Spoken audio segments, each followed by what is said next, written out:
What is happening, people? Welcome to another Premier League show. But this time it is the Premier League Game 1 predictions. Obviously, I decided to bring it back a day because unfortunately the lads couldn't show up for the United Arsenal preview.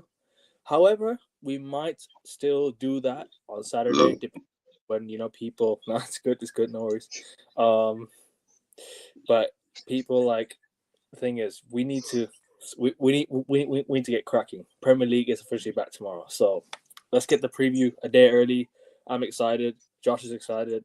The rest of the lads are Well, excited, I'm sure. But Saturday we might do the preview then. But Josh, welcome back, bro. I know we're doing back-to-back days. We're gonna jump beyond the ball today, one last time before the Prem season starts. But listen, Premier League predictions. We are here, and we might do a revised table predictions as well, just in case, people. yeah, we'll try to. My current computer is absolutely napped at the minute, but I'm so glad the Premier League's back. Not necessarily from an Arsenal fan perspective, but from a football fan. You know, obviously you want more football to be played. I didn't catch up with Club World Cup personally. Only football I congested really throughout the summer was the Women's Euros, which thankfully England won. Yes, But hey, sir. new season, new surprises, new controversies. I'm And my looking favorite forward to it. player And my favorite player got engaged as well. Not Ronaldo. I'm talking about Ella Toon from the women's team. But Ronaldo also got engaged. So listen, that's Love is in the air. Love is in the air. That's until the the first game of the season with his red card. But, 100. But big up to everyone who's tuning in. Big up to everyone who's locked in. Make sure you guys are slapping the likes. We're literally 10 subs away from 400 subs, guys. And I would love to get there before the Premier League season starts. So if you guys could sub to the channel, that would be that would mean the world to me. Because like I said, all I want to do is just progress, get better, grow a lot more, and this channel is only getting bigger thanks to you guys. So it's only thanks to your support. So people, the only way is if you guys slap the likes and hit that subscribe button if you haven't done so already. But Josh, let's talk, bro. Premier League game week 1. I mean, first and foremost, right? Did you miss Premier League? Did you miss Premier League? Because our clubs were, doing transfer business and all that stuff. We were going back and forth over what we're gonna do next, transfers, what we're gonna do next, who's gonna sign where, and whatnot. But we ended up signing 2 players in the space of a week. You guys ended up signing 6 players, 7 players. yeah, So your so window's been pretty busy. But tell me, man, how's your summer been aside from beyond the ball? Obviously, like just everything in general. Like, did you miss Arsenal? Did you miss football? as I said previously, I missed football. I did not miss Arsenal. I can guarantee that. And with Madueke, and as Madueke as our left winger for the upcoming season, I'm not looking forward to watching Arsenal for another 10 months, let me tell you. But obviously, I mean, football is the greatest sport on the planet. I mean, it's full of corruption. The You best know, the sport. richest teams usually win, but at the end of the day, you can't help but love it. There's always moments that keep your love for the sport there. So, yeah, of course, I'm looking forward to it, Ackerman. Mm-hmm. And in terms of the predictions, I think there's only one place to start, which is the game kicking off tomorrow night, or maybe tonight in your case. I'm not too sure. Big up, big up to you. Big up. Sorry, continue, bro. Continue. Yeah, I mean, I don't really know where to go from there, but I just wanted to say you highlighted that comment right there. 400 subs. Let's get Ackerman there. As I said, out of the live uh, studio, he's got a work rate like Ji-Sung Park. Reward him by getting him to 400 subs before the Wait, start of the season. wait, Only guys, 10 more subs available, guys. Come on. bro. If we hit it this stream, we might as well do a 400 sub celebration stream. Continue that. You know what I mean? Yeah, exactly. Tell your mate you're delaying your night out and saying we're celebrating AIM Sports 400 subs. Good And man. I wouldn't miss that for the world, mate. Don't I? Nah, I appreciate you. But obviously, Premier League tomorrow, Liverpool, Bournemouth, first game. Do you want to go back over the table if you can get your laptop working, or is that No, just my laptop is completely screwed. I mean, I'm okay? gonna try and charge it again, but Try it's try to completely. see if it opens and see if we can access the Arsenal United, the Premier League predictions and the table because we need to. I want to try and post the picture and Yeah, fair enough. on the channel, but yeah, all's good, man. All's good. Liverpool Bournemouth is the first game. Obviously, Liverpool being the Premier League champions, and look at the window they've signed. Kirkes, excuse me. I meant Kirkes. Kirkes. They signed Frimpong, Florian Wirtz. They've signed what's it called? I'm forgetting. They're gonna sign Mark Guehi, Ekitike. They signed Leone or something, if not mistaken. Yeah, And then but I think that got confirmed today or yesterday. they could go for Isak as well. And they just signed and Mamadashvili just joined because obviously he was on loan back at Valencia. He's now back at Liverpool. So now Liverpool have got the squad depth there. And I keep raving on and on and on about Liverpool's, transfer business. And I'm a United fan, but blind me. Like, I just, it's hard to discredit their transfer window after they've just won the league. And people say it's Galacticos. In my opinion, that's not Galacticos because let me tell you this, right? I don't think Liverpool signed world-class players. Wirtz might be world-class. Frimpong might be world-class. But the rest of them that they signed, I don't think they're world-class like that. Cool, I understand they're signing some really good players. But I don't think they're Galactico level yet. You know what I mean?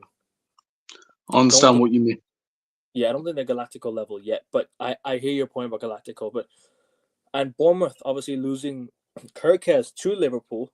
They've lost Dean Howson to Real Madrid. Still having a really good manager in Iraola. But what are your thoughts on obviously this game? Let's talk about it as a whole because Liverpool had a really good transfer window. They just won the Premier League last year. Bournemouth coming into the season not looking so strong, and all that. Well, but what do you? Sorry. No, that's cool. Go on. It's okay, bro. No, Akvin, with those reasons you just listed, and the fact that Liverpool are Premier League champions, you would expect them to win the game. I mean, it's an age-old saying on this channel, but football isn't played on paper. So at the end of the day, we don't know what's going to happen. We don't know what players might do, which influence the result. But at the end of the day, I can't see anything other than a Liverpool victory. I think they'll start off strong. They've got a pretty tough start themselves. I think they travel to St James's Park after this, so they're going to want to hit the ground running ASAP, especially with how they've pissed off Newcastle as a football club throughout the summer. So it's going to be an absolute cauldron of noise at St James's Park, which we'll review this time next week. But regarding that, I think Bournemouth, I think they've lost 75% of their backline. I think 3 out of their 4 defenders that played consistently last year have actually been sold for massive profits. And I don't keep up with Bournemouth transfer news. I don't know if they've been replaced or what have you. But at the end of the day, I can't see anything other than the Liverpool victory. And if you want me to give a score prediction, I'd go 2-0 Liverpool, thoroughly professional, kicking off where they left off. Well, kind of, since they left the Premier League. Thank you for reminding me. They also lost Kepa. I was thinking who else they lost. That's it, yeah. I should have known that. I'm an Arsenal fan, but, Arsenal fans are notoriously not very intelligent, so you can forgive me. That is true. Fuck off. And, I'm joking. Getting spicy, getting a spice up for Saturday night, eh? Saturday night. Well, Sunday night. No. I'm talking about the preview Saturday night. Oh yeah. Oh, can't wait for that. If that does happen, and it will happen regardless. If it's only us two, or if we do get other people on. I hope so, man. I hope other people pop by and everything like that. So yeah. I mean, I hear your prediction, bro. Obviously, they still have Semenyo, Bournemouth still have Semenyo. They still have Evan Nilsson, Clivert, Evan Nilsson. Who else? They signed Diakite, Petrovic, and Trafford. Okay, yeah. So Bournemouth have signed some good players. They've signed some good players. Exactly here. Big up to my sports world. Big up to my bro. Big up to you. They lost the whole backline and keeper Pedro and Diakite, Lille and Trafford. And okay, so there you go. The chat always helps me with my football knowledge because it's not too good. Time. So keep slapping the likes, people, and make sure you guys hit subscribe. Yeah, 3-1 Liverpool. I think Liverpool kick off the season with a bang. With a what do you call it? A strong win. I think it'll be a strong 3-1 Liverpool. Convincing. Yeah, it'll be convincing. I don't think Bournemouth have enough to offer Liverpool. I mean, the Liverpool defense is going to be too strong for Bournemouth to go at them. I think it'll be too much for them to handle. I reckon Liverpool will win the game 3-1, and I reckon Salah gets a goal. I reckon Wirtz might get a goal in his debut, and Gakpo off the bench 3-1. And for them, I reckon Semenyo will score. Exactly, Not a bad Shivan. shot. Big up to you, Shivan. Big up to my bro. 3-1 Liverpool. Sorry, what were you saying, bro? What were you saying? No, I was about to say, Semenyo, good player. Bournemouth still have good players that we've managed to keep on to throughout this summer. 4-1 Liverpool. But a lot of people, I mean, us two, we predict a margin of victory by 2 goals for Liverpool. And that seems to be the combination based on the live chat. And I'll stick with my prediction 2-0 Liverpool. I think it'll be thoroughly professional. Bournemouth will cause them a few problems. We've seen throughout pre-season that Liverpool aren't the best defensively. So the likes of Semenyo and Evan Nilsson and Clive will cause problems. But I think they'll hold firm and get that ultimately convincing 2-0 victory. That will kick off their campaign so well and their title defence so well. I remember Liverpool started off the season with a 4-1 win against Norwich, right? But Yeah, I remember that. Timu Pukki, how many chances did you have that day and you missed? It could have been a 4-4 game, bro. Genuinely. It should have been 4-4. Well, that's how 4-3 at most, probably. At least, yeah, 4-3. Because the following year, Liverpool, was it 4-3? The following year? Because I remember they started the season with a 4-3 Beat win. Leeds. Yeah. No, it wasn't Leeds. It was because they lost to Leeds at Anfield 2-1. No, they didn't. No, well, they have done, but not the season afterwards. That was when the fans came back. My bad. That was when the fans came back. Yeah, they beat Leeds 4-3. I think Salah scored a hat trick, 2 penalties.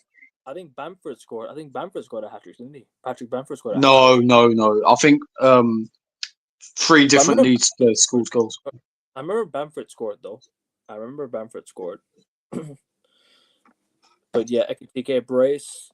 Without Gravenberch, Liverpool might struggle in midfield at times. Fair enough. I think Endo will fill in the voids quite well. Endo's a good player, but I just don't know. Like, you know what it is. I just don't know if he'll be if he'll stand out in that midfield. Obviously, they've still got McAllister, Szoboszlai. You know, they've got other players that can drop into the middle and maybe play some good defensive work. But I don't know. I reckon maybe Liverpool will. I still think they'll win the game, though. I think they'll have enough for Bournemouth to go at them. But yeah, Liverpool win. Gakpo will start. They don't have a left winger. Oh yeah, that's true. That's true. But then I reckon he might. I have a feeling he might come off the bench. I don't know why. I just have a feeling he might come off the bench tomorrow.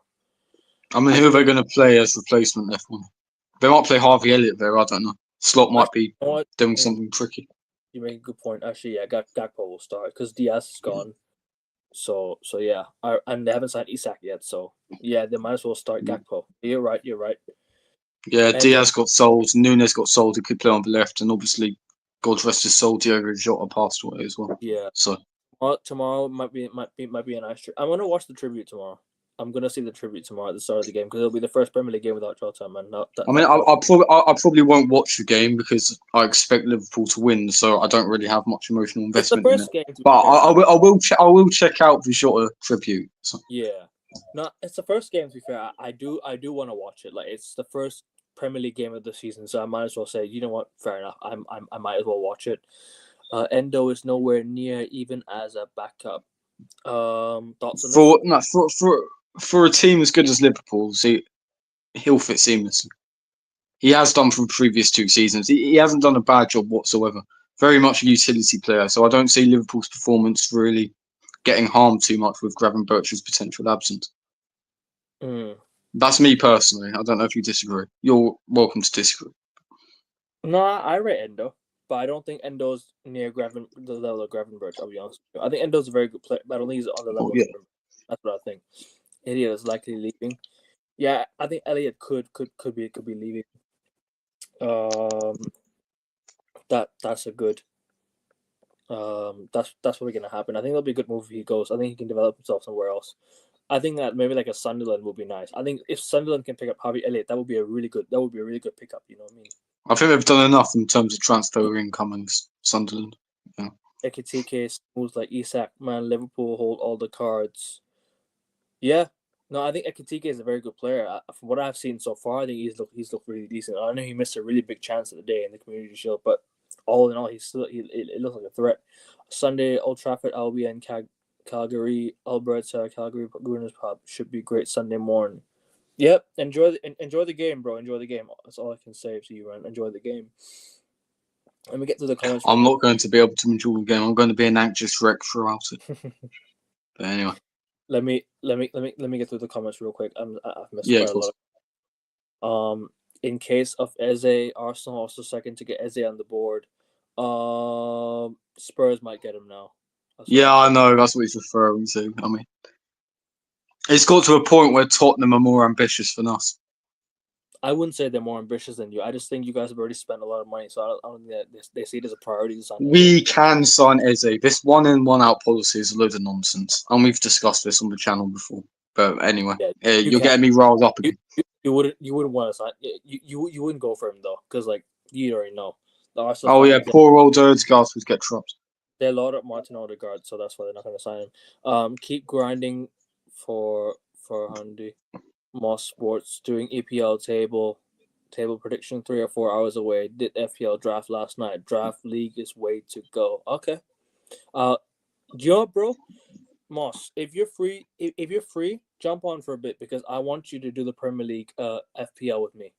I want to review FPL because FPL, like I want to do I'm starting the FPL show every single week. Premier League predictions. We're gonna be doing FPL weekly. So please, if you're free, bro, hop on. I'll send you the link. Message me on Instagram. I'll send you the link. Liverpool keep on buying well. Yeah, they bought some really good players, bro. Like fair play to them after winning the league as well. You guys still sticking with statements that made that Gyökeres cannot score headers? No, I don't. We have never said that. The only fact of the matter is he only scored 6 headers in like what out of the 90 the 89 goals. He scored 39 goals last season, and none of those were headers. But I personally, I don't know about you, Akvin. I've never said anything about his heading ability on this channel. No, you haven't. I don't think you said that. But even then, like, there's no issue with that. If he can header, he can header. We'll see in the Prem. Guys, what are your thoughts on Konate to Real Madrid? Some reports suggesting that Real Madrid will pay 25 million max for Konate. I think the Real Madrid should go for him right now. Go for him right now. If you guys get Konate from Liverpool, that you just stole 2 of their players from the back line in one transfer window. But you guys should be smart and go for him on a free next year. Genuinely, like there's no point going for him now if you've just signed Dean Howson and you've signed a couple other players. But you know what it is? It's Real Madrid. Like, you just don't be surprised with whatever they do. Like, genuinely, they could turn up with 25 million and say, "Here's your 25 million. Give me your player." Literally, if Real Madrid come knocking, different gravy. You know you can't say no. The moment they say, "Hello, it's Florentino Perez." All right, boss, I'm going over there. It's done. Simple. You ain't saying no to Real Madrid. So yeah, Konate, I think you guys should go in for him, but I don't know if you should now. Depends. Gyökeres versus Sesko rivalry versus Ronaldo versus Messi. People always try to compare the two. Just enjoy them, man. Sunday. Liverpool don't sign world-class players. I didn't say that. I said Liverpool only signed 2. I said Liverpool have signed Florian Wirtz. That's a world-class player. Frimpong might be a world-class player. But Liverpool, the rest of them that they signed, Ekitike is not world-class yet. Kirkes is not world-class yet. Gueye is not world-class yet. Who else isn't world-class yet that they've signed? Leone isn't world-class yet. Mamardashvili might not be world-class yet. Liverpool have not made world-class signings. They've just signed really good players. That's not. This is it. Sorry, bro. Sorry. You can continue. No, I'm done. No. Liverpool don't sign world-class players. That is a notion that we have seen throughout their so-called glory years under Klopp. The fact that they sign players that aren't considered world-class, that he then makes world-class through the use of performances and results leading to the biggest trophies. See, Liverpool don't typically sign world-class players, which is why this Isak situation is so massive. And that is why Liverpool are so revered as a club in a sense, because they buy players that are typically unfancied, take your Salahs and your Robertsons and whatnot, and they make them world-class players. Mm. So all credits to Liverpool in terms of that. I mean, we've never said that on this channel, but you're welcome to clip that segment whenever you want because it's true. Liverpool don't sign world-class players; they make players world-class, which is a testament to their coaching and, by extension, the environment that they've instilled in that club since FSG took over and got rid of Brendan Rodgers and whatnot. Yeah, fair enough. I mean, Liverpool have never signed world-class players on the dot like that. They've always made players world-class and sold them on or let them go for time.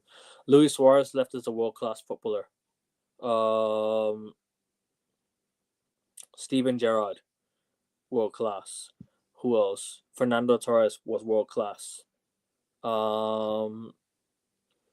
Pepe Reina at the time, would you consider him was a world-class keeper at the time? Maybe he was world-class. Mascherano was world-class at the time. I reckon he was world-class. Michael Owen was world-class. Exactly. There you go, bro. Michael Owen was world-class. McManaman, maybe. McManaman at the time of him when he was playing, was he world-class? So Liverpool have always let go of world-class players. They've always made players and made them world-class and said, you know what, we're gonna turn these players into world class. Van Dijk, exactly. Van Dijk, Torres. There you go. Alonso. There you go. Liverpool have made players on the level that they are today. So yeah, that's just my thoughts on it all. Yep, Keegan as well. Salah. Yep, exactly. Going back to the 70s with Kevin Keegan there. Even Ian Rush, and Robbie Fowler. So these guys are world class. John Barnes, I think John Barnes was he already world class when he joined Liverpool, or do you think he was? Well, no, he played for Watford beforehand.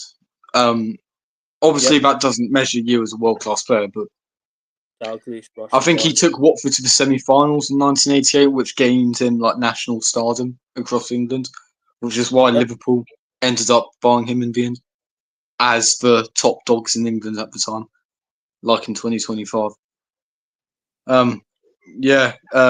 But that's the main point we were making. Like Liverpool don't sign world-class players; they make players world-class.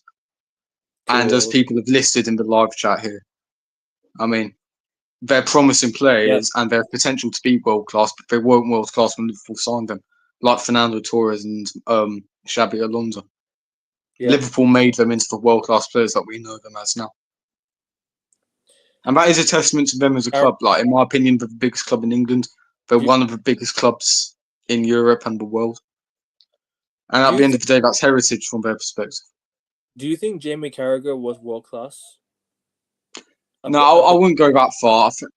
Ability, because you know what it is, bro. People, sorry, cutting you. People love to use his punditry over the way they look at him as a defender, because he was a great defender. Like he was a good defender.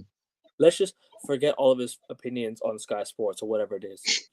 Like at the end of the day, people love to use people's opinions and overlook that rather than actually looking at their ability when they were playing back then. You know what I'm trying to say? People love to talk about people love to talk about players when they were playing back then and judge them by their opinions. Oh, you weren't good because your opinion on this and that. Like, I think Carragher was a good defender as well. I think he was a really good defender. He's overhated.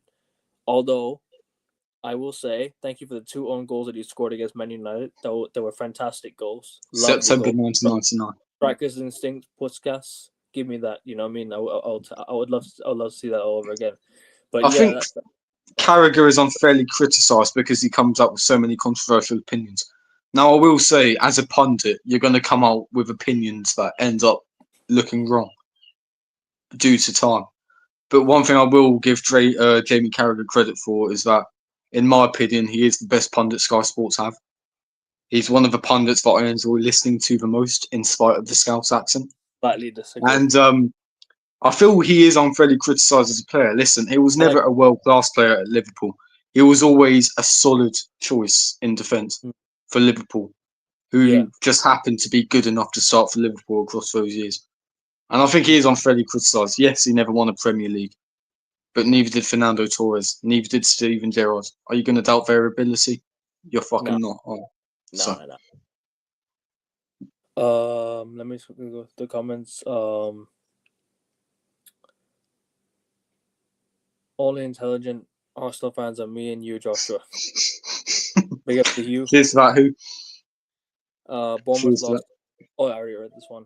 At least this Arsenal fan has more knowledge, yeah. Bournemouth still have a decent attack. Yeah, they do. Diakite is a hybrid defender. Ekitike brace. Ooh, that'd be nice for them, wouldn't it? I would hate that. I would love a Bournemouth win, but Liverpool are gonna win. I've already read this one, I think. Losing Zabani, Hausen, and Kirkes will be big trouble. Their new signing needs time to gel up. I just think Iraola is a very good coach. I think he'll get the best out of his players. Ekitike is smooth like Isak. Liverpool hold all the cards. I think I read this one already. My bad. You've read a lot of these, actually. Yeah. Your comment's visible, bro. Your comment's visible. Man, I hope Eze stays or comes to the carpet. He goes to Spuds. That would suck. Yeah, that would suck. Win it for you guys, 100%. Wasn't he in your academy? If I'm not mistaken, he was in Arsenal. Yeah, I think he got rejected by Hell Lens, which he said on a podcast subsequently. That was the most heartbroken he's ever felt. And so was Harry Kane, right? So was Harry Kane, and in hindsight, you probably should have kept Harry Kane in terms of his goal contributions, of course. Yeah, of course. Spurs offer him the number 10 position. Arsenal will play him left winger. We will. No, Madueke, we spent £52 million on him. He will play as our left winger. You know, he will. Do you think he'll play instead of Odegaard? Because I think. No, of course he won't. Odegaard's the club captain. I'll tell you, it's never going to drop him. We're not going to sign Eze. Eze's going to be a Spurs player. We're not signing anyone else this window, in my opinion. Be good. Ozzy and Fabio and Reese maybe trust Sale as well. Who's he? Alexander Zinchenko. Oh, Zinchenko, that's it. Have you seen his interview about how his daughter cries because he's on the bench? I mean, fucking hell, mate. Come on. Right. I'm not even going to get started on Zinchenko because he is a controversial figure. But the likes of Fabio, Reece Nelson, and Trossard, they need to be moved on as well. The reason why Reece Nelson is refusing to leave is because he's on 100k per week, purely because of that goal against Bournemouth in March 2023. Yeah. I mean, that just shows, like, we just don't have it as a club. You know what I mean? We just don't have that ambition to go that final step. If you guys would have won the league, give them the money. You know what I mean? That's what I say. But, well, yeah, of course. But yeah, I think he's showing his inner child now, Alexander Zinchenko. So I think he should play in the 10. Let's say about Zinchenko the best, so let's not get into he should play in the 10. Forget playing at left back. Play in the 10, man. I remember in 22-23, I wanted Tierney to play as left back and Zinchenko to replace Xhaka as the left midfielder. Because Zinchenko plays there for Ukraine. And I never trusted Xhaka. Granted, Xhaka had his best season in an Arsenal shirt in his final season. But that exact moment, he kicked out at Trent at Anfield. That's when our title hopes went down the drain. But if you make me relive the 22-23 season anymore, I'm going to quit this stream and cry myself to sleep. So let's not do that. Granted, Xhaka. Right. He'll probably fucking score against us at the Stadium of Light as well. I would love FPL. Yeah, you would. I fucking would. Granted, Xhaka, we want you to stay and all them things, you know. FPL leagues after he gave the middle finger to Arsenal fans as well. Remember that. Good on him. FPL General League. It wasn't his fault. Emery appointed him captain. Fair enough. FPL General Leagues don't like as much yet, but I always do it. FPL Draft League and FPL Challenge are fun, better to do. I have not played the FPL Challenge. I've just played FPL in general. I haven't done head to head in a while though, so I might want to do a head to head. Head to head might be fun. Portuguese ball on ground. It was AN Sports and Rasta stopped saying a Swedish Viking striker couldn't hit the ball for a goal. Made me howl laughing at the time and then VG scores. To be fair with you though, as Josh did point out earlier, most of his goals hadn't been headers, so that's why we never talked about him being a heading king. if he can score with his head, fair enough. Like, I'm not going to discredit him. Like that's just him. But I at think the the end, whole thing with that stereotype is that there's been failed compilations of Gyökeres from rival fans, and two of those have been headed opportunities that he should have done better with. Adding on to that, the majority of sporting counter-attacks, or attacks for that matter, don't conclude with crosses into the box. So it's not as if he's had many opportunities to head either. With Arsenal, he's going to get a lot more crosses into the box, therefore more chances to use his head. And by Yeah. that metric, he should be getting more headed goals. And I'm really looking forward to Gyökeres. Hopefully he scores at Old Trafford. I'll pull up the celebration on the stream unless we've lost. And hopefully he does well for us. He No, has I think Saka he on his will. right, But you but guys need to. unfortunately he has Madueke on his left. So But you guys might need swings to. and roundabouts. That's just my opinion. I think you guys might need to create space for him. That's the problem. I don't know if you guys can do that. We don't. A beauty header off the post. Sorry, a beauty header and another off the post in the Emirates Cup. His weakest goal scoring attribute doesn't mean he can't score headers. Yeah, I'm not saying he can't score headers. I just don't think he will score much with his head compared to what I think. I think he'll score most of them with his feet. I think with Sporting, they hardly ever put crosses into the box, That especially in comparison that with is Arsenal, which that is is why he didn't score many headers. And the headed opportunities he did have, he didn't do very well with, as the failed compilations pointed out, which has given yeah. people this ridiculous notion that somehow he can't use his head at all. Nonsense. Totti, Del Piero all said no to Madrid. Yeah, I'm not trying to say everyone says yes to Real Madrid, but a lot of players would say yes to Real Madrid. Like, it's The hard to say. majority. It's hard to say no to Real Madrid. But anyways, Wirtz is world class. Yeah, he is. Wirtz, Ekitike, Kirkes, Frimpong, all special players, great signings. Did they get Guahin too? I think They haven't Guahin is got Guehi in yet, not yet, but they are gonna get him in. They're gonna get him in.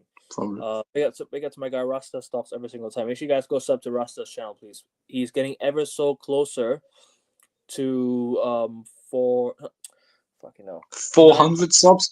1,000 subs? He's getting ever close. He's ever so closer to 960 subs.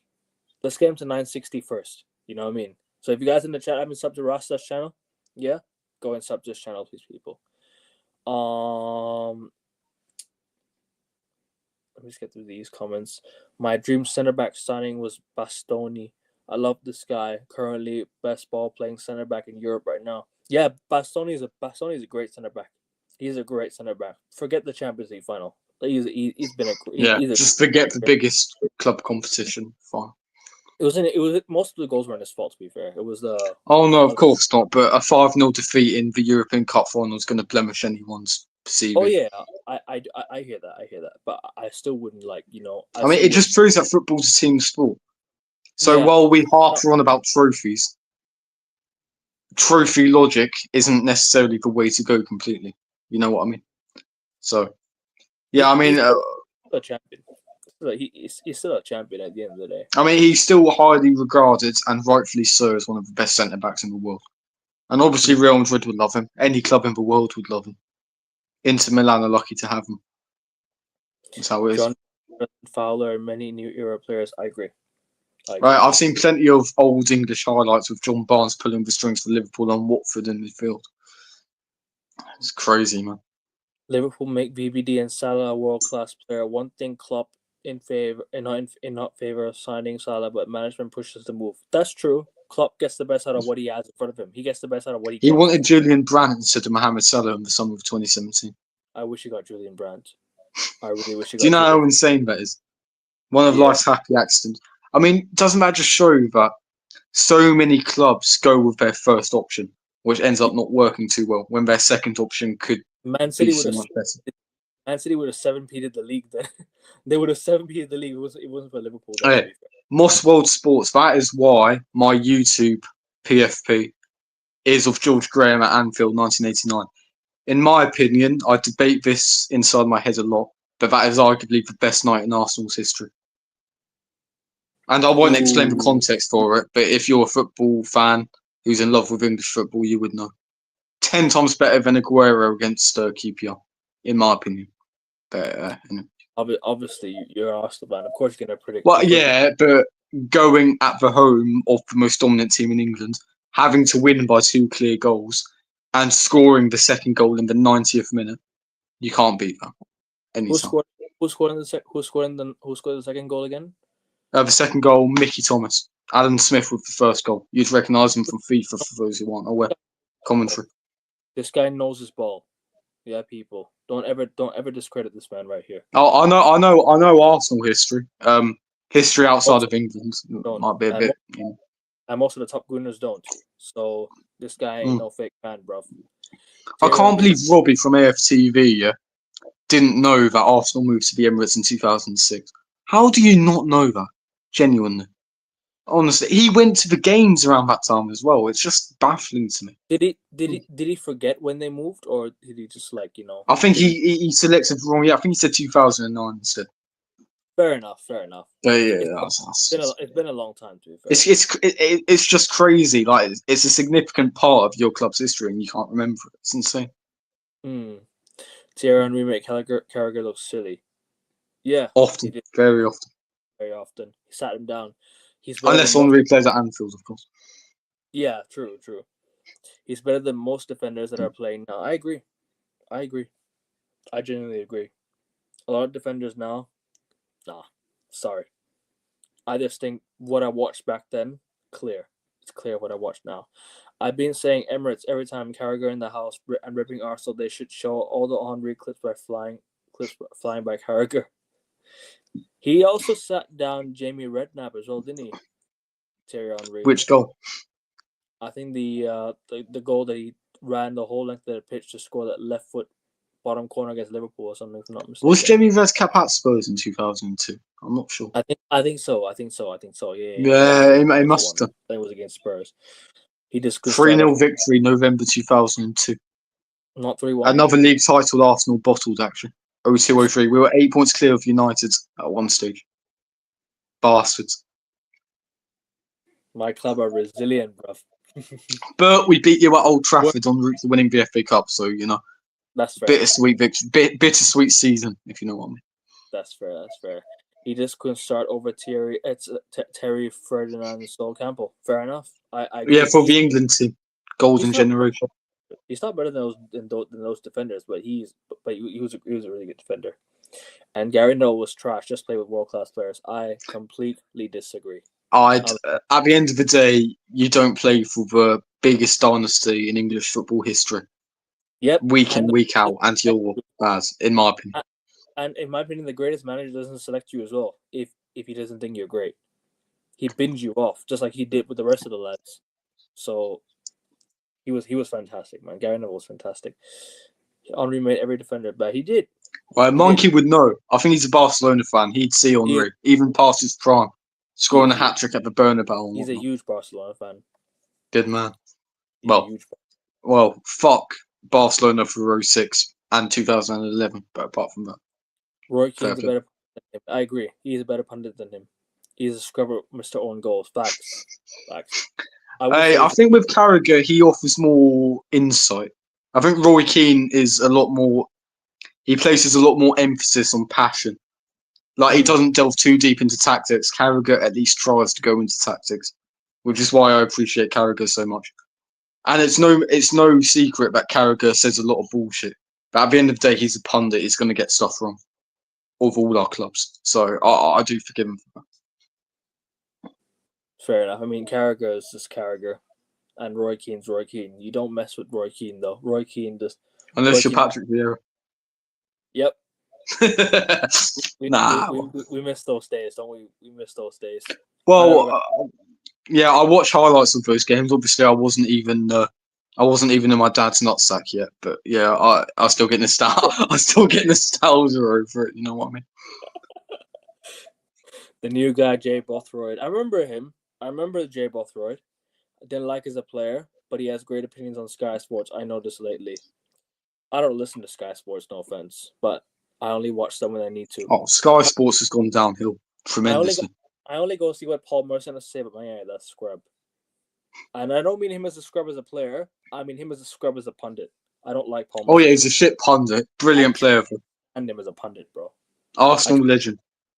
No, he is 100%. I'm not taking that away from him at all. He's an Arsenal legend for sure. Better than a lot of players we see today. One legendary line: Ronaldo ignored you, Messi called you donkey. That is. That is true. Hated Roy Keane as a player too, for obvious reasons. But yeah, I really enjoy him as a pundit, especially when he's ripping Wanker Neville. The one thing he has is elite level standards. Most pundits don't have in English football nowadays. This is it. This is the only thing with Roy Keane as a pundit. It's like he doesn't focus on tactics. It's all about passion and desire and wanting to play for the shirt.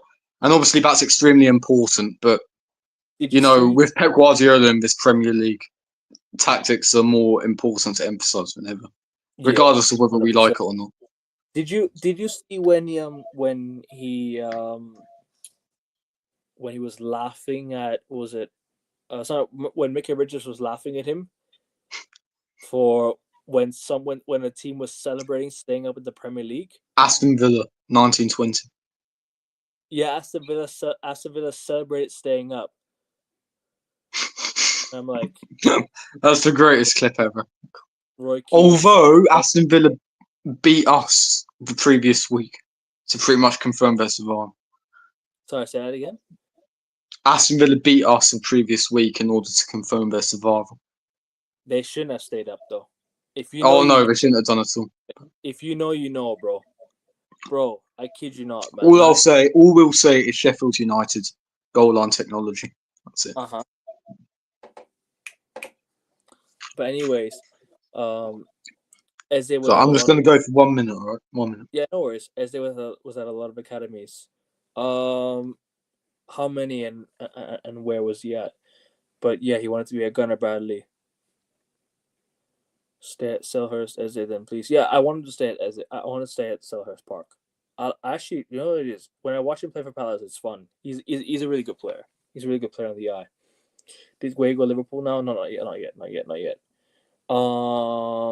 AC Milano and Bundesliga clubs would take Cini and Fenerbahce if he agrees a little salary decrease as well. I think he will.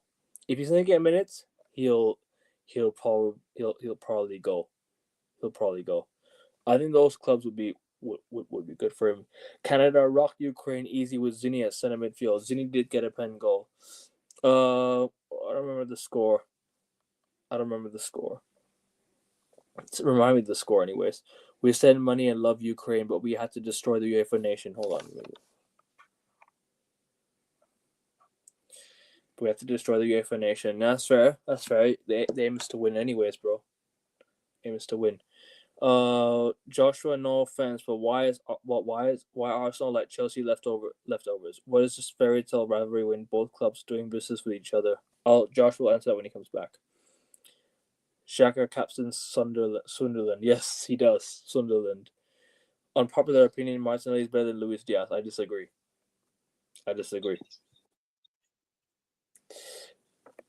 Sanket has a question for you, bro. Yeah. Why do you guys... Honestly, mate, no offence taken.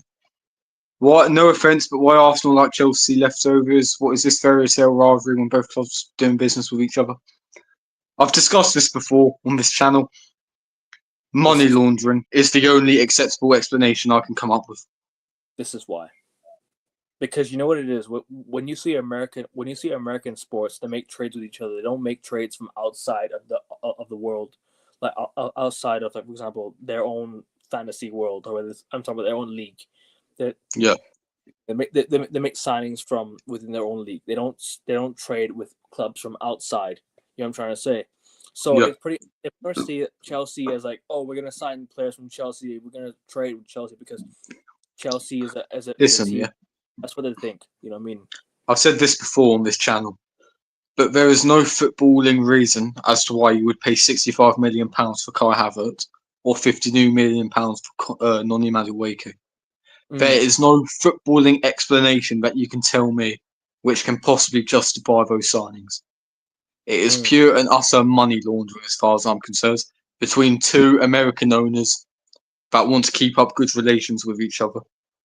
Help Chelsea get out of PSR trouble because they sign players like crazy. Yeah, you did. You Yeah, did. You did. I've said this before. Like Sanket, I think the name is. Like, Yeah, it is. It is. honestly, there's no proof of this, but if you just read between the lines, it is pure money laundering. I mean, what self-respecting club? I mean, we're not self-respecting. Let me rephrase that. What club with any amount of money willingly pays 65 million for Kai Havertz or 52 million pounds for Noni Madueke? Mm, No other club would no other be, club. excuse my language, retarded enough to do that. Bro, we did. Genuinely, To be fair, bro, no other club is retarded enough to spend that amount of money on we Chelsea did. rejects.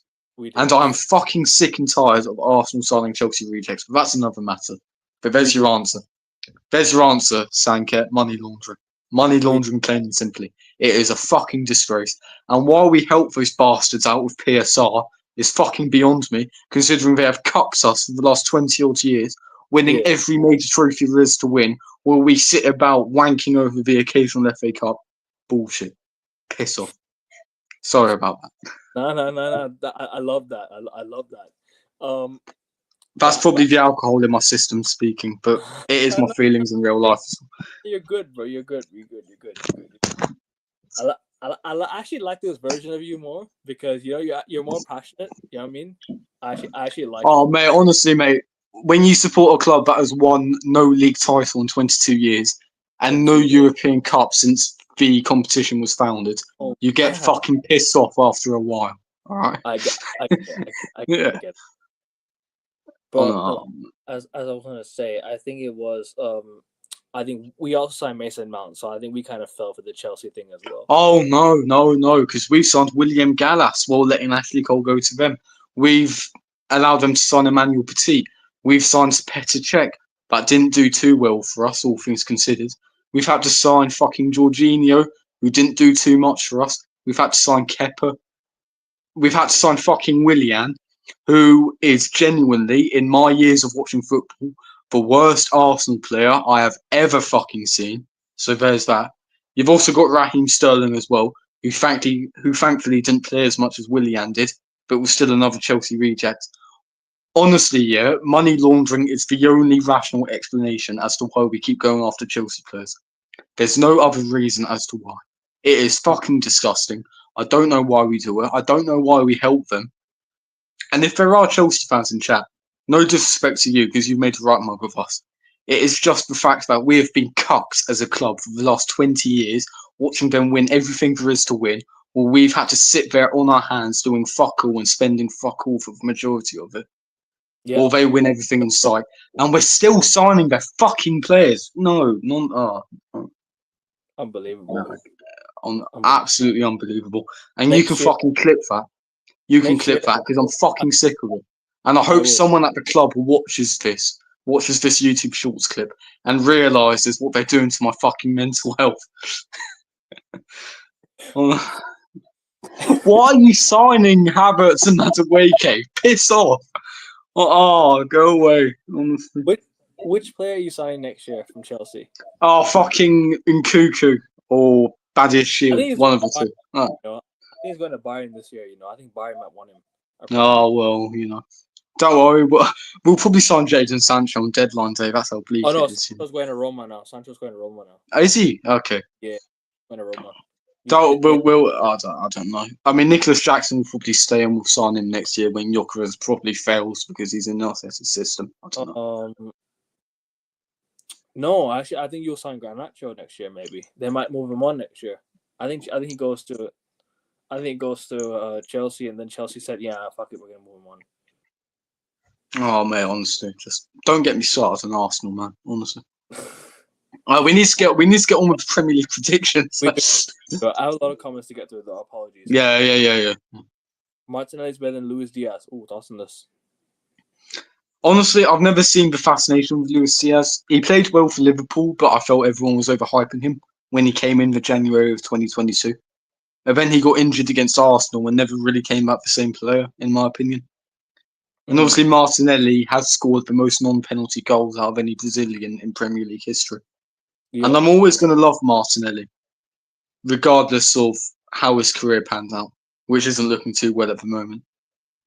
But at the end of the day, Luis Diaz has the major honours to back up his talk. Martinelli doesn't, whether it's his fault or not. So I'd That's have to fair. say Luis Diaz is the better player.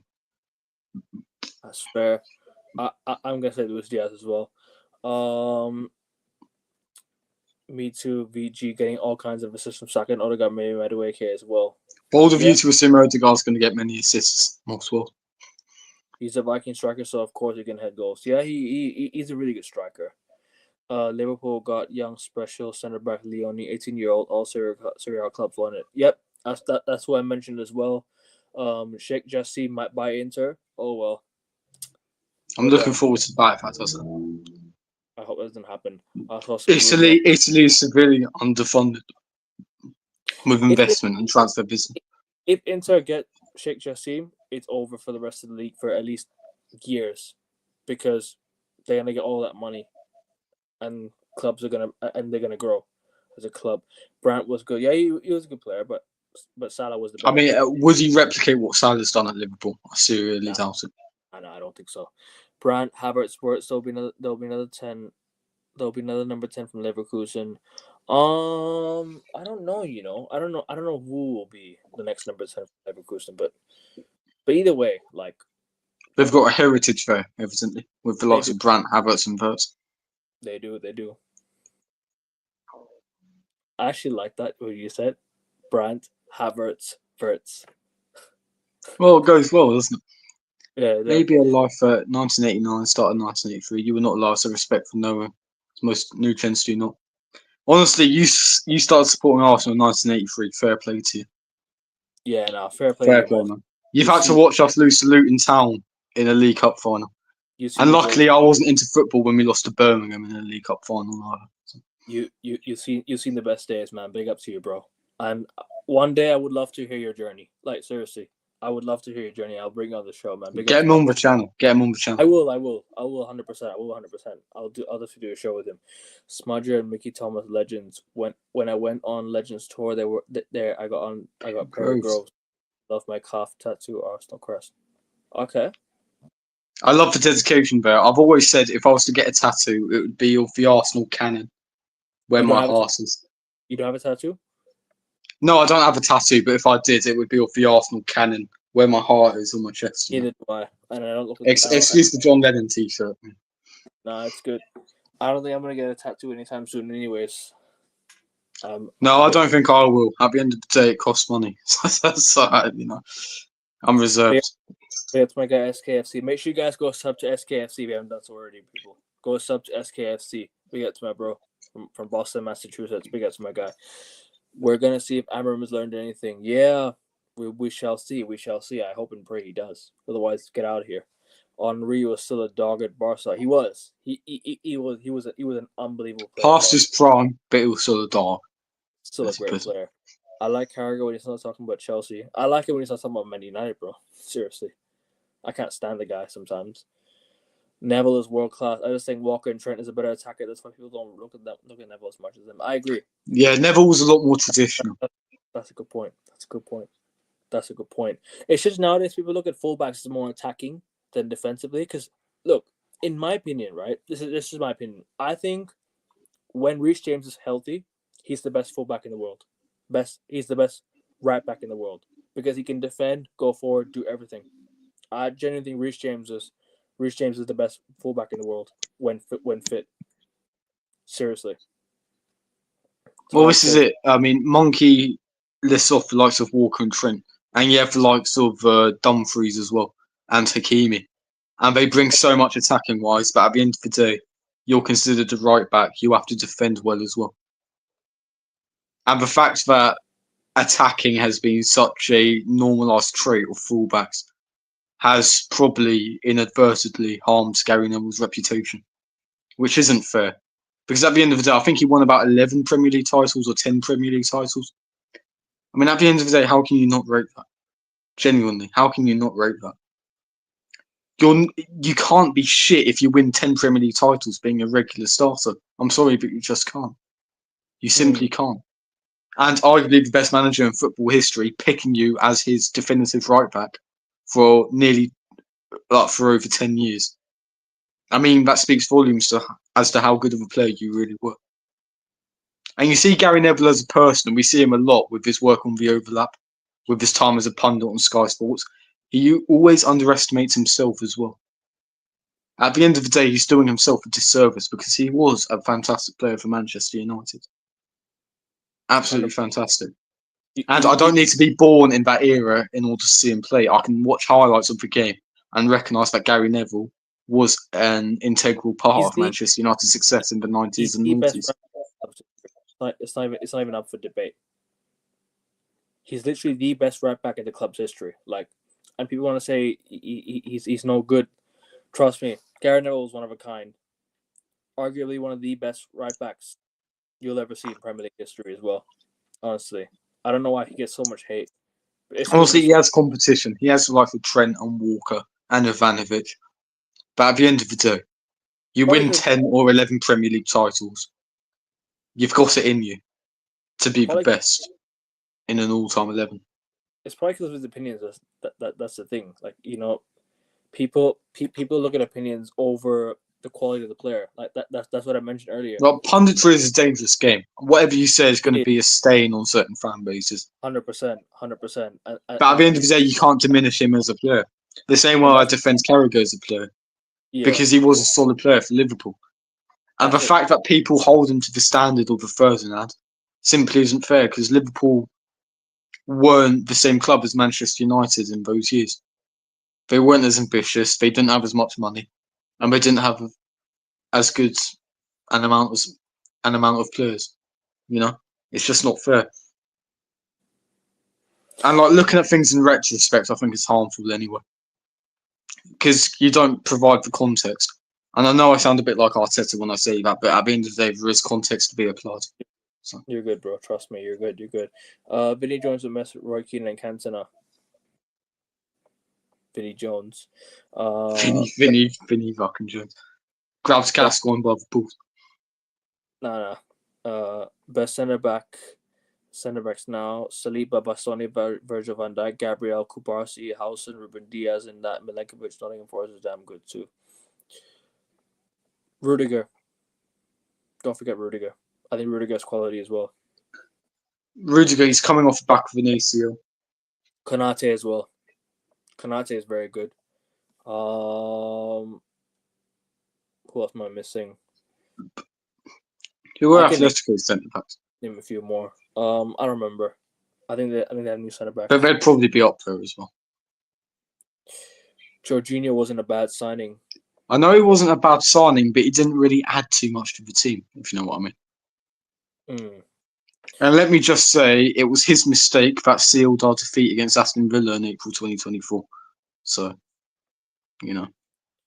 What do you think about the Super Cup? I haven't watched the highlights yet, so I'll watch the highlights first, and we'll talk about that soon. Well, as a competition, the Super Cup, I mean, that's fine.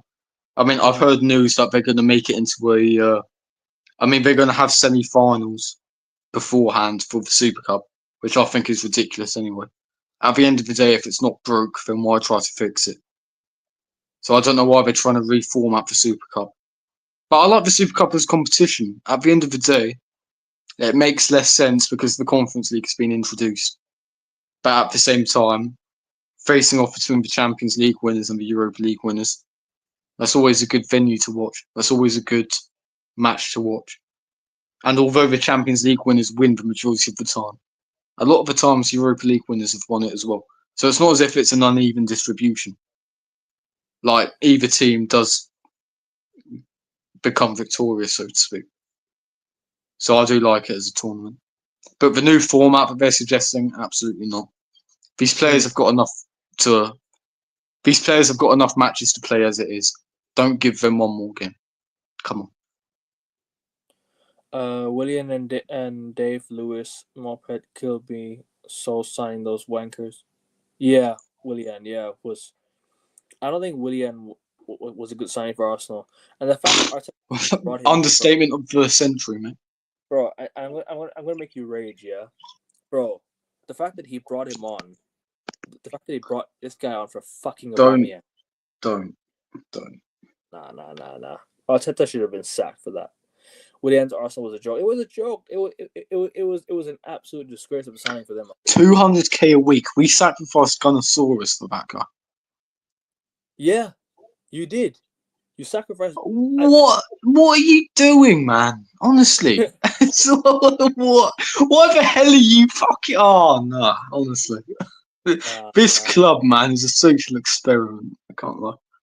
Pandemic ball was sad. Nah, it was good fun, man. It was good fun up until we lost. Up until we lost that Europa League final. When we lost. Oh no, pandemic ball was fucking shit. Let's be real. I want it so. Although that was the last time we won a trophy, so swings and roundabouts. I love Ole Gunnar Solskjaer as a player, but as a manager, fucking exile him to the sun, man. Seriously, he was. I didn't rate Mikel Arteta as a player. As a manager, he can fuck off. So, yeah. Big up to Tifosi, big up to my bro, big up to you. Hope you're well, my bro. A fellow 05 baby. Wouldn't mind the Ecuadorian 17-year-old worldie Kendrick Pius from Chelsea, CMID extraordinaire. They loaned to Salzburg again. I mean that's the thing. Chelsea is signing so many young players and loaning them out. So they signed Quenda for 2027, but he's gonna be at Sporting for another year. So yeah. It reminds me of when they used to send out their youngsters to Vitesse on him. Yeah, they did. Chelsea, man, fucking shameless club, man. You can't help but respect it begrudgingly. They were very good. They were very good in terms of operations, in terms of like, what do you call what's the name again? Roman Abramovich. Lucho Diaz, Colombian baller, will do well. Bayern. No, he will. 70 million is a steal, though. How did Liverpool manage to scum back 70 million from Bayern? Is crazy. Sassy Guna, my other chat name. Okay, big up to you, bro. Big up. Need to get the red color. Oh, sorry, no, I missed this one. Sorry, got the cannon on my cannon on the right leg. Good man. Need to get the red color touched up someday. That's what he's saying. Honestly, man, I don't know if I have the cojones, for Dini's words, to get an Arsenal tattoo because they always disappoint me. We're getting so close to all the comments, but let me just get to the comments. What's this? I was mad at the Georgie signing too, but that guy helps a lot with our young players, so respect to Jorginho. And he went to my favourite Brazilian club, Flamengo. Saw them win last night. Fair play. I mean, my thing with Jorginho, I mean, it was a good stopgap signing. But we've had enough stopgap signings, you know. And I'll always remember his goal against Aston Villa at Villa Park in February 2023. But apart from that, I don't think he contributed too much. You know what I mean? Yes, I'm probably being too harsh because he did well in our run in early 2024, and he had to play against Bayern and whatnot. But I don't know. At the end of the day, the fact that he's a former Chelsea employee, it just doesn't sit right with me. Why are we signing Chelsea players? I mean, come on. I mean, we could have signed Caicedo back January, but we stuck with Jorginho instead. So, I don't know. Hold on. No, I watched all Wanker Neville. Terrible coach, him and bro too. They look good because the great players around him. England should never have been on. Nah, bro. Nah. Respect the treble winners, man. Respect Phil and Gary Neville, treble winners from Manchester United, bro. I don't look at him as a coach. As a player, he was great. Yeah, my opinion, and they were all over it as mine. That's fair. That's your opinion. I'm not gonna say your opinion is not valid. Of course, it's valid, but I just disagree. Rudiger, yeah. But should get kicked out more. He's dirty, and yeah, Marquinhos and Pacho are too good for PSG. Are well too good PSG, of course. Now PSG have really good center backs. Pacho and Marquinhos have been fantastic. Obviously, and like you mentioned, this signs Barney as well. So yeah. Ukraine. New format Champions League club. Champions League helps us. Arsenal, maybe Conte to Napoli. I don't think Conte will do well with this. I'll be honest with you. We discussed that on the last stream. Conte notoriously fails in Europe. wear the badge with pride all over the world. Facts, bro. Facts. Guys, there's 21 of you watching. Guys, slap the likes. Let's get the subscribers up. We're literally 10, like I said, 10 subs away from 400 subs, guys. 400 Come on. subs. Come on. 10 subs away. Come on, people. Anyway, we're going to move on to the next game. Yeah. Aston That was Villa quite the segment. at home to Newcastle. Who was? Aston Villa at home to Newcastle. Ooh. That's a good game to start the season, to be fair. On a Saturday afternoon. I'm I'm thinking of a score prediction. Villa. I mean, Villa, what have they done this summer, to be fair? They're about to sell Jacob Ramsey to Newcastle, if I'm not mistaken. So that might be a bit awkward. Come 2 days ago. Gone already to Newcastle. Good point. They've hardly done any business, to be fair. Aston Villa. They, bro, Morgan Rogers, man, I would love him at United. He is a really good player, Morgan Rogers. Seriously, genuinely, he's a baller. He's a baller, Morgan Rogers. But very good player. The original cold celebration as well. Yeah, Newcastle though signing Elanga, Jacob Ramsey. Will Jacob Ramsey feature in tomorrow's game? No. Way too early for that. Aston Villa versus Newcastle. I reckon it will be a score draw. I reckon it will be 2-2. It will be a thrilling 12:30 kickoff UK time. 1-1. I reckon this game will be 1-1. I think Villa, they'll be a bit strong. Unai Emery focusing on the Europa League this year, in my opinion. So that's what I think will happen. Morgan Rogers is out injured though. Anthony Gordon's injured, I think, if I'm not mistaken. Botman's out injured. Joe Willock's out. Oh, and Emi Martinez is suspended as well. Don't forget, because he got the red card. United. He got the red card for us, thinking he was going to come to United. So yeah, no, I think Emi Martinez will be out for tomorrow. He's suspended, I think. So yeah, he got the straight red, so that continues to next season. Villa still have players like Ollie Watkins, Pau Torres, Tielemans, Bailey, and Matson. Actually, I'm going to go with 2-1 Newcastle win.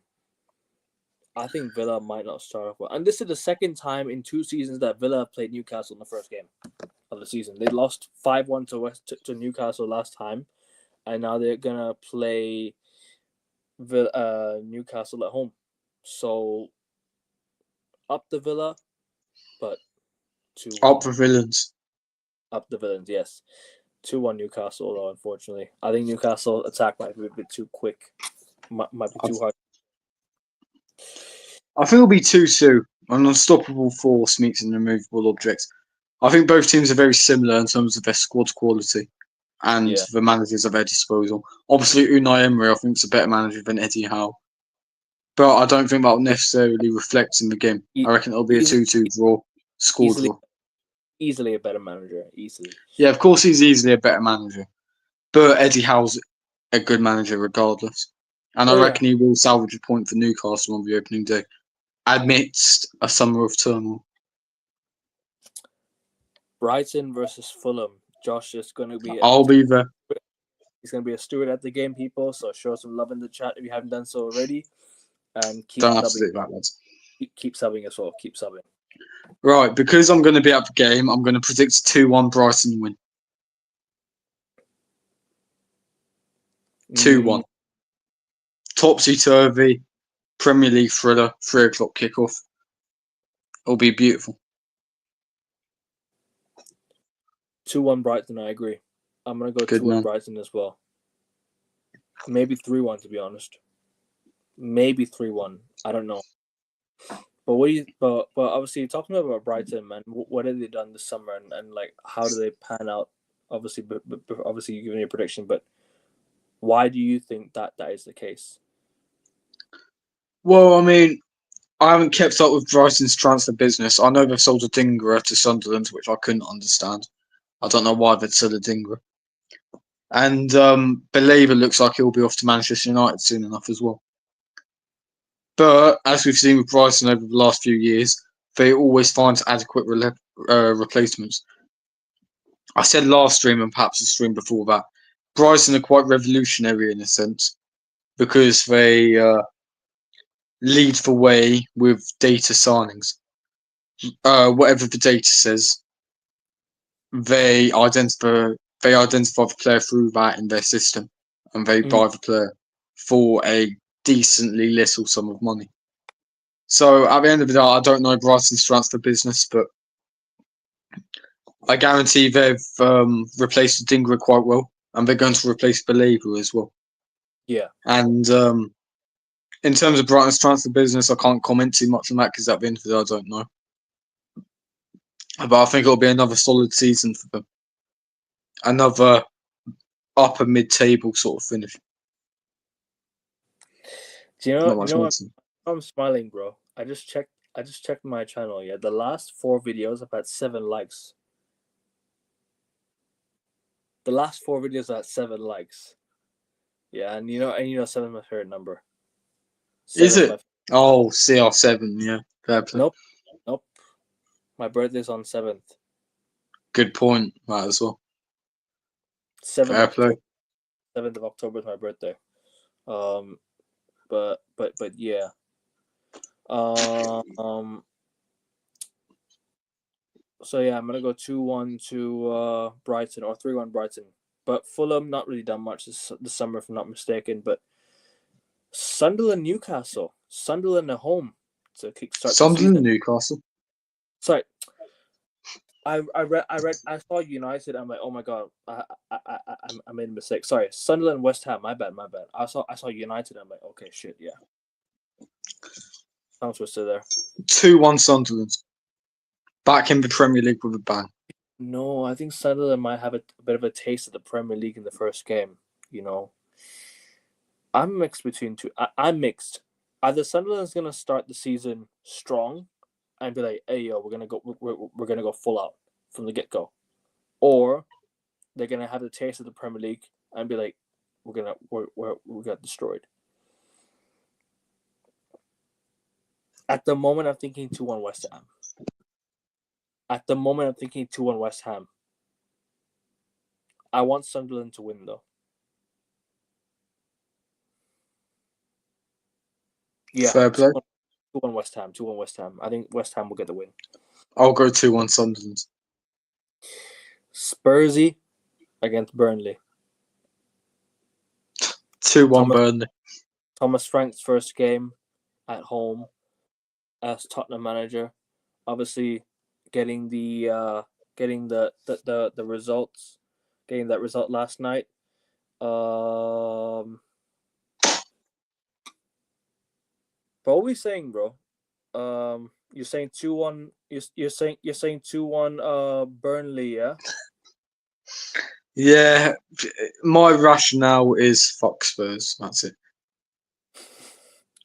I mean, to be fair, with Eze likely coming in, with Savinho likely coming in, I still can't remember for the life of me, but I think there's 2 more players they're trying to get as well.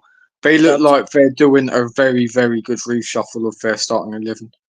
So I don't think Spurs will finish a lot higher than 17th. I can guarantee you that. Oh yeah. But at the end of the day, football isn't played on paper. It can shock you. I reckon Burnley will get a 2-1 win.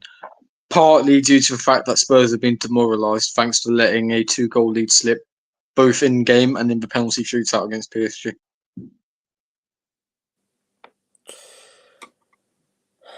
Yeah, I'm gonna go with I'm gonna go with Tottenham. Right, it's late in Bangkok, alright. Give him a chance. No. I messed up. 3-1 Spurs. I reckon they'll get the win at home. Thomas Frank's debut. Spurs gonna be up for it. Wolves, Man City. City having a really good window, signing some good players. Wolves losing Cunha, losing Nuri to Man City. City signed Reinders, Nuri signed Naipan. You know, who else did they sign? If I'm not mistaken. Trafford. I said rain. Oh, Cherokee. Thank you. 5 players, Man City. They've had a really good window. City have had a really good window.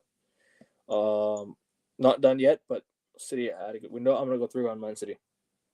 3-1 City. That's a good shout, Akron, because I was going to say the last time Wolves played Man City on the opening day was at the Molineux in 2020, where Man City won 3-1. So I think that's a pretty decent shout. I think I'll go 2-0 Man City. I reckon they'll be solid enough defensively. They'll win by the same margin as you've suggested and by history suggested. But, I'll go with a different scoreline. The winners of the Conference League and the Club World Cup versus the FA Cup winners. Chelsea versus Crystal Palace at Stamford Bridge. Chelsea, the window that they've had. They've had a quality window, signing some really good players. João Pedro, they've signed still some good players. Like they might still go for Xavi Simons. They've signed what's it called? João Hatzo, Gittins, João Pedro, Liam Delap. They've had some really good players, man. I can't lie.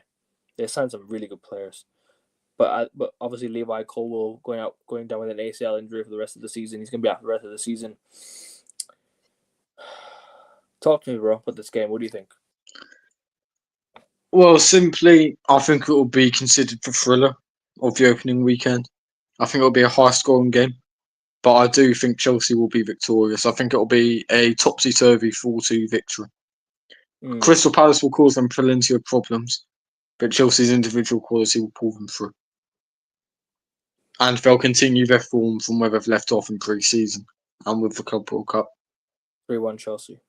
What are you saying? 4-2 Chelsea. Ooh.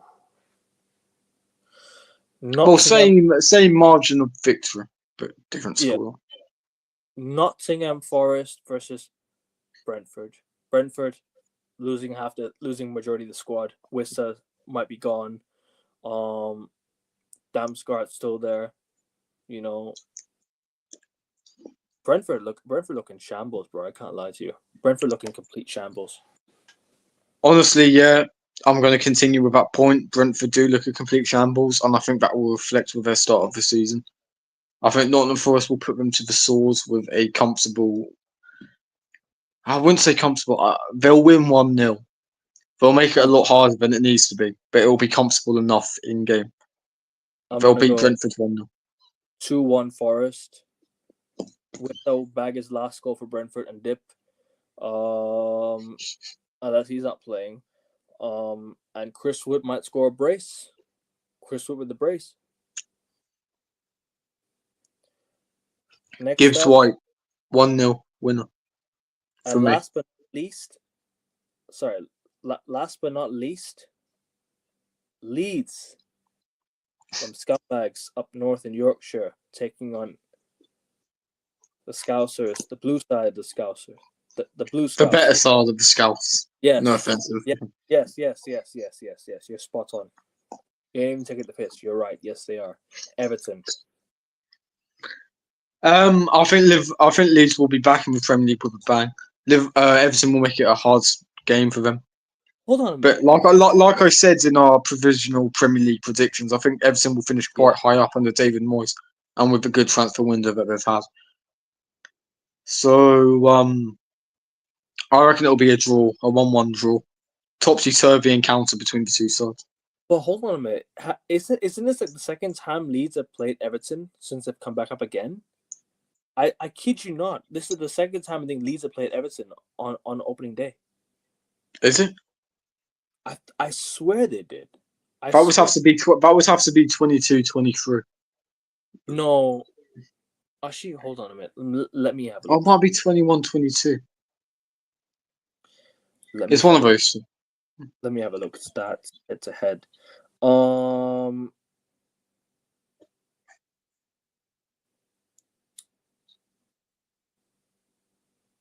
Premier League 2021. Hold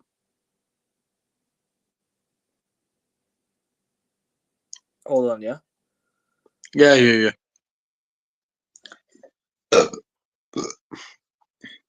Everton versus Leeds is a traditional clash anyway, Saturday, so it'll be good to do. Saturday, 21st of August, 2021. I'm not so sure. No, that's not because we played Leeds that day, slapped them 5-1. That season, we slapped them 5-1. So let's see 2022. No. 31st of August is too late for a start of the. Nah. But I swear that they play each other early on, anyways. Leeds Everton. Everton, please win. Please win. Send It'll it be a back down. 1-1 draw, I think.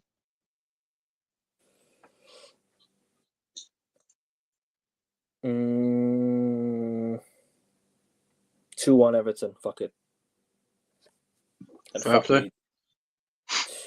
Damn it, my Leeds. Well, no, Hibernian. they cost us 2 Premier League titles. Fuck Leeds as well. My Hibernian, 1999 and 2003. big up to them for that.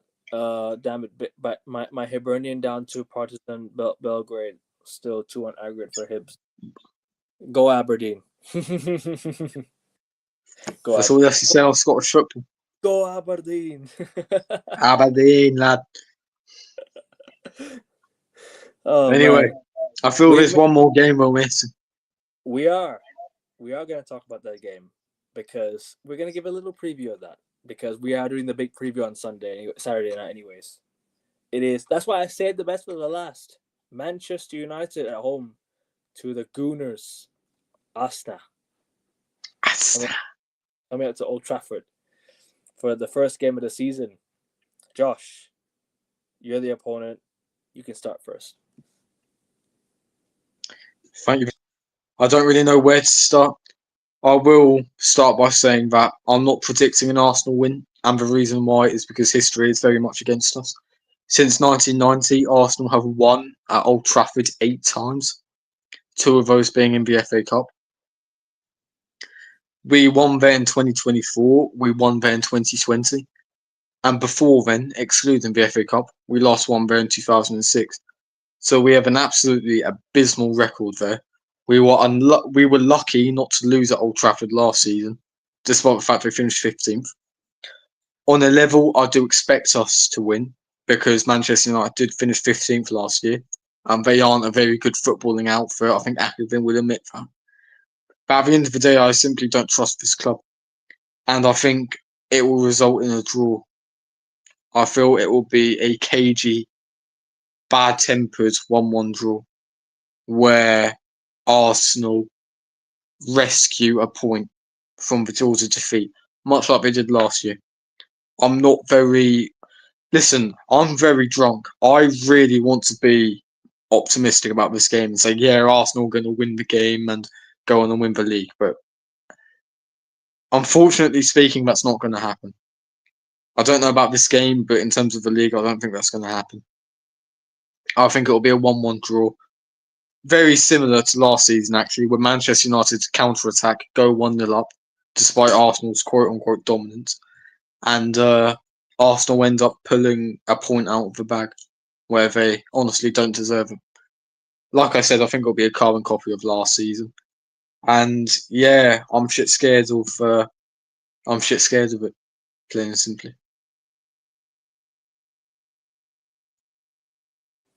Sorry about that. I'm gonna go with a. Do you know what it is, bro? I'm gonna quickly talk about United. Yeah, decent preseason. Yes. Well, I'm gonna go for a minute, just very quickly. No worries. Decent preseason, but I'm still a little bit concerned about the tactics and the formation and everything like that going to this game. Obviously, hopefully Sesko does score. But I don't know whoever it is. I hope that's enough to get Man United the win, and hopefully we can obviously get an opening day win against Arsenal at Old Trafford. That'll be a lovely start to the season, and we can push off from there because then we'll have the League Cup second round very very soon, which I would love to win. Grimsby Town away, go there and win. Then we got Fulham away. That'd be nice to get another win there. But listen, at the end of the day, take it one game at a time. Keep on going, keep on pushing, and just let's see. I mean, preseason is exciting. You know, you always get to see your club back for the first time in a while. But oh man, I can't lie, I'm a bit nervous and excited for this game. excited that football's finally back. Nervous that we're playing Arsenal opening day.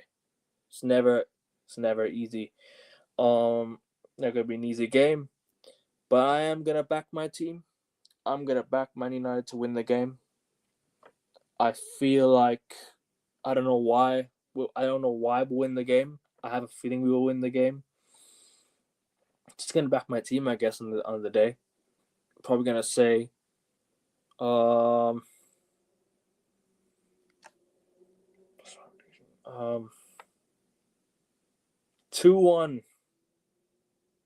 Man United.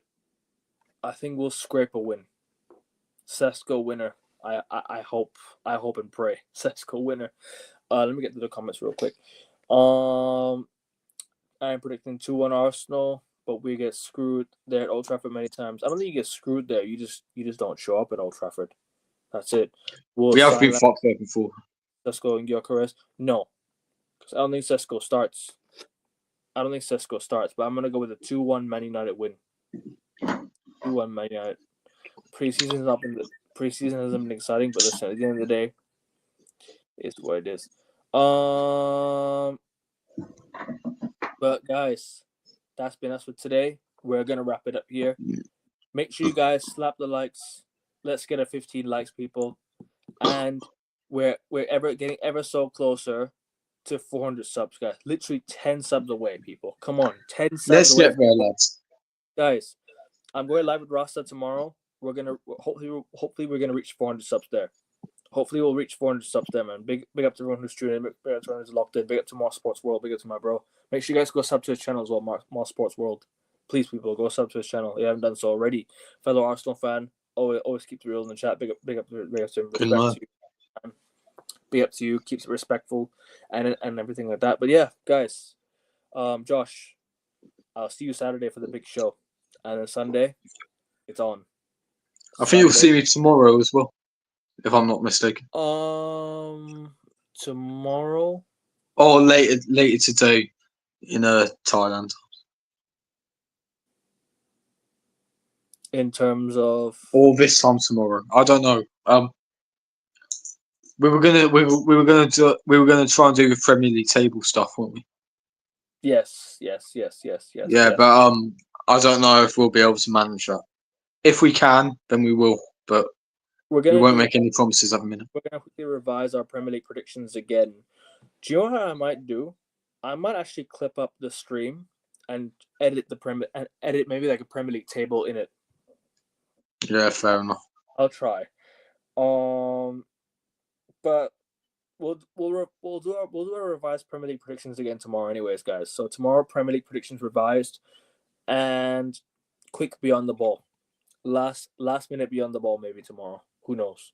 We might do a beyond the ball pod to discuss everything before the Premier League season, just to discuss the rules and just to discuss the new, PGMOL bullshit again tomorrow. Who knows? Oh, can't wait to complain about that for another 10 months. Yay! But anyways, hold on a minute. What was I gonna say again? And Saturday night is the show. I'll be back live with Rasta in just under 12 hours if I can get Rasta to do a show. But guys, great show. FPL will be tomorrow. I will do FPL tomorrow, people. FPL tomorrow. I will try and do FPL people tomorrow. But guys, be up to everyone. Like, share, and subscribe. Come on, United. And come on, Arsenal.